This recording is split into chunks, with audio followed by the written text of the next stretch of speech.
Hello, thank you for watching my channel today. My name's Sarah and my channel is called Your True Shelf, and I'm hoping this video is going to go smoothly because I have one child with an iPad and one child with Peppa Pig. Fingers crossed they'll be fine for 10 minutes while I film this. So today I'm filming my wrap up for the month of August. Not a brilliant reading month in terms of numbers, so I finished one audiobook and I read 3 physical books. It's quite a slow month. The reason for this being that 2 of the books took me 2 weeks each because I struggled a bit with them. So I'll come on to those. So the first, I'll talk about the audiobook first. It's a book that I also have in a physical copy, so I can still hold it up. And that is A Perfectly Good Man by Gale. Patrick Gale is fast becoming one of my favourite writers. I think he actually is one of my favourite writers now, and I've got lots and lots of stuff by him. And my work colleague is bringing me 2 more books by him this week because we both really enjoy his writing.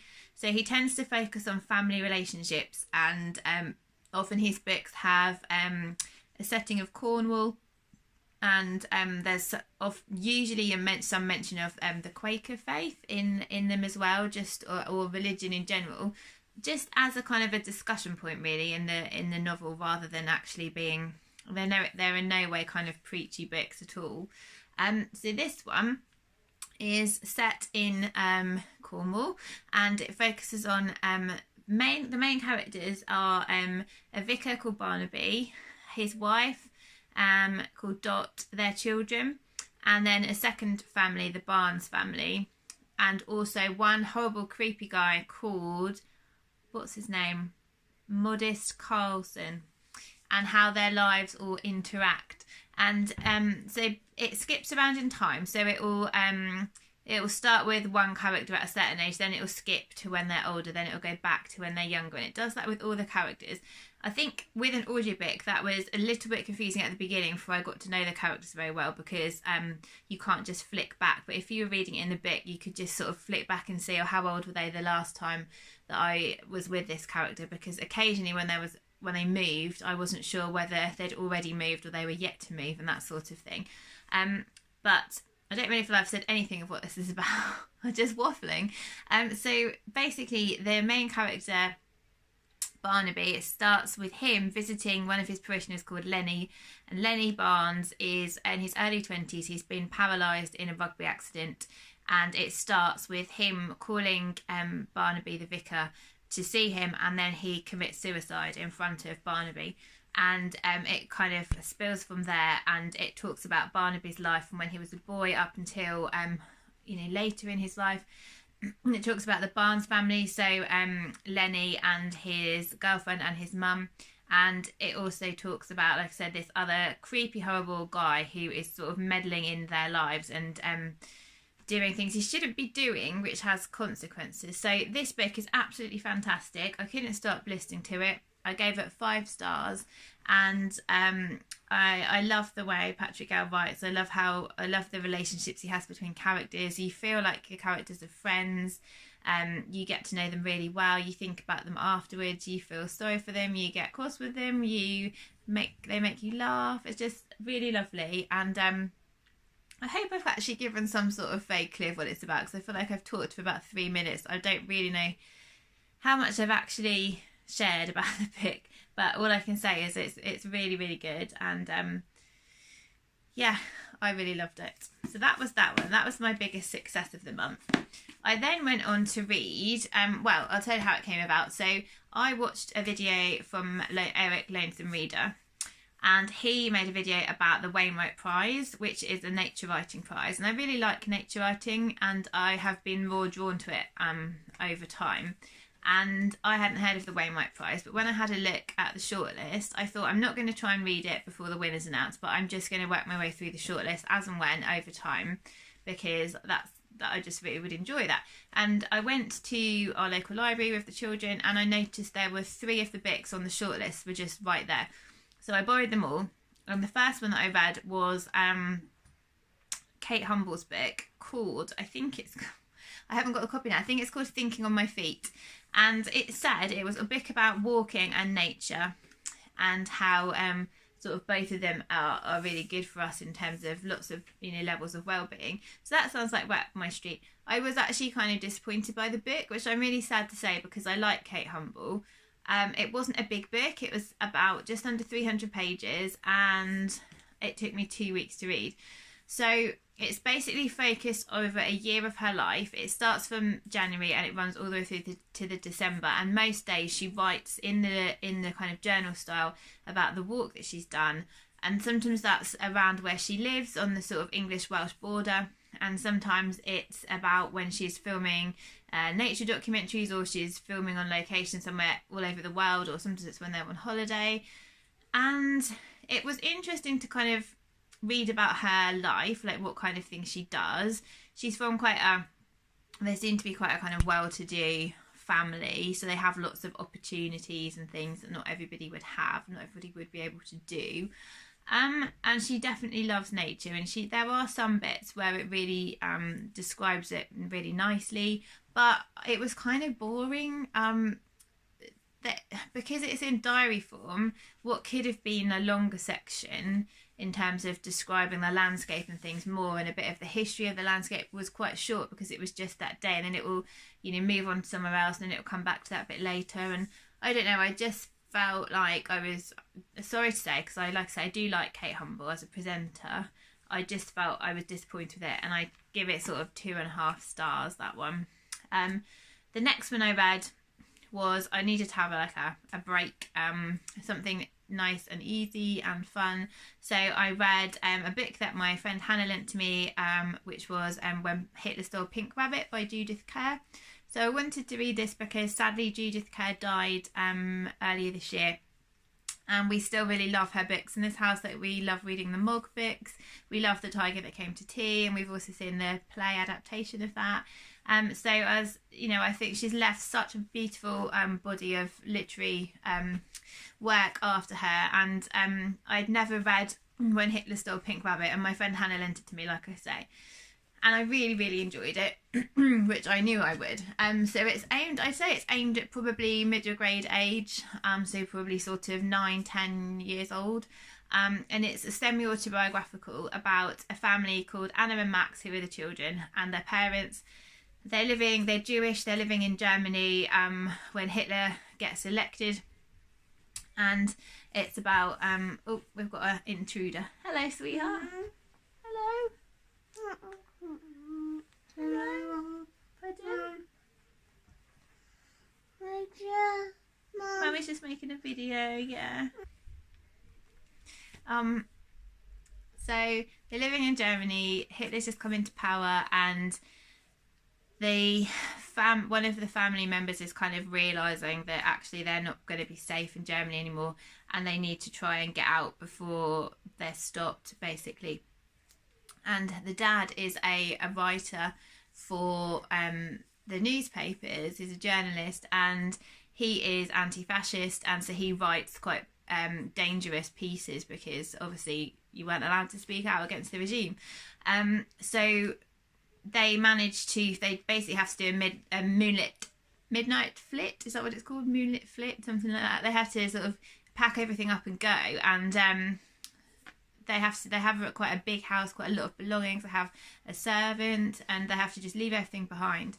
And they go to France, and actually a couple of days after they make it out, Hitler confiscates everyone's passports, and I think it's just Jewish people's passports, so they wouldn't have got out if they hadn't gone right then, which is really scary. So they go to France, and then the children can't speak French, and so they have to kind of adapt. And the children are amazing how they adapt. Like, they're living in like sort of cramped conditions, and the children have to find schools. They have to make new friends, and they're so brave and so sweet how they adapt to everything. And they then realise that France is also, you know, a couple of years down the line, France is equally becoming a dangerous place for them to be, and they have to decide whether or not they're going to stay in France or risk trying to get to England. So it's a really great story, and I think it's a really great way of sort of children learning about what it might have been like to be living in those times, and what it's still like for other children around the world who are living in similar circumstances. And I found out after I finished it, which was excellent news, that it's the first of a trilogy. So I'm definitely going to read books 2 and 3. I'm really looking forward to reading those, and then I hope I'll be able to read them with my children when they're a little bit older. So that one was great, and I gave that one 5 stars. Then I went back to one of the next one in the Wainwright Prize, which is this one, which is quite a chunky book called Wilding by Isabella Tree. Now this book is so it's quite a big book. The cover is absolutely gorgeous. It's basically, so it's non-fiction obviously, and Isabella Tree and her husband Charlie, Charlie inherited Knepp Castle, so a large estate of land. They live in the castle, and it was intensively farmed. So ever since really World War II, when a lot of their pasture land and meadowland in the country had to be all ripped up and intensively farmed to try and, part of the Dig for Victory campaign. So since then it's been heavily farmed, and they have had dairy farming and arable farming, and year on year they were losing money, and they decided, with the help of a grant, they decided to give up sell all of their equipment and their animals, and to change this into a rewilding project. And that basically means they wanted the land to get back to its original state. They wanted to have animals grazing on the land. They wanted to have endangered species coming back to live there. They wanted to have the plants that would have naturally been growing there. They want the waters to be rewilded. They want the soil to be rewilded. And this is a project where they're very much learning as they go, and they have lots of sort of help and hindrance from different organisations. So there were some experts who were really helpful to them, and there were others who want to make it into a scientific experiment with hypotheses and collecting data and having proof of different things will work before they start. And they basically want to make it really scientific, and Isabella and her husband don't want to make it like that. They just want to see what happens naturally, and it's so interesting. Like, I learned so much whilst careful. I learned so much reading it. I learned loads about the wildlife. I learned how incredible nature is. There's a 2-year-old playing with my tripod just in case the camera's wobbling. How incredible nature is. It's just miraculous. Like, if nature's left to its own devices, it's absolutely amazing what happens. Like, the species that come back, the birds that will come from other, miles and miles away to go to find specific trees or plants which have come back, and how the seasons work with the animals, and just things like if you have animals, like they've got large animals to graze, like they've got longhorn cows, they've got pigs that like rootle through all of the ground and kind of turn it over and change the conditions of the soil, and they've got wild horses, they've got trying to think now, they want to reintroduce beavers, because beavers help prevent flooding by creating the dams. And they talked about how by having grazing animals, it stops certain things becoming too dominant, which allows like, for instance, if there are too many trees and it becomes quite closed canopy, that decreases the amount of light, obviously, and it affects the amount of moisture in the soil, and it affects like what fungi grow in the soil. And I'm explaining this really badly because it's really hard for me to like remember everything from a 300-page book.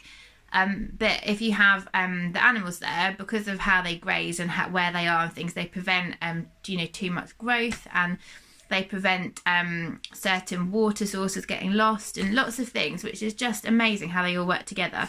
And then the diversity which ends up coming to this place is absolutely incredible. They have like lots of statistics about the dreadful decline in so much of our wildlife since the Second World War, and how certain species are absolutely flourishing at Knepp because they're allowed to just be in their natural environment without us interfering.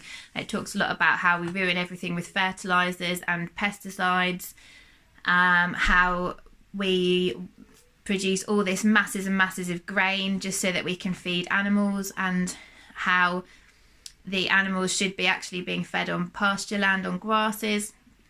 And if they are fed on grasses, their meat, which obviously I don't agree with, but their meat is a lot more nutritious and tasty because they're fed on what they're naturally supposed to. There's less illness and disease amongst them because they're not feeding on stuff they're not supposed to be feeding on. So it's just, it's basically a massive summary of how we fuck everything up. And if we left nature do it by itself, it would all be so much more amazing, is kind of it in a nutshell. And I found it absolutely fascinating. There was one point where it talked about dairy farming where I literally had tears running down my face and I just couldn't cope. Apart from that, it was okay, and that was from that sort of thing. But it wasn't a fast read at all because you have to concentrate on it. There's lots of statistics and there's lots of sort of ecology and stuff. So it took me 2 weeks to read, but I don't regret reading it at all because I just learnt so much, and our planet and our nature is so amazing, and we're such idiots for how we cock it up, basically. So that's for anyone who's interested in that kind of thing, it's fantastic, and I gave it 4 stars. And then the last book that I read, no, that was the last book. That was the last book that I read this month. So yeah, that was my wrap up for the month of August. And come here. That was my wrap up for the month of August, and I hope you've had a good reading month, and I will speak to you soon.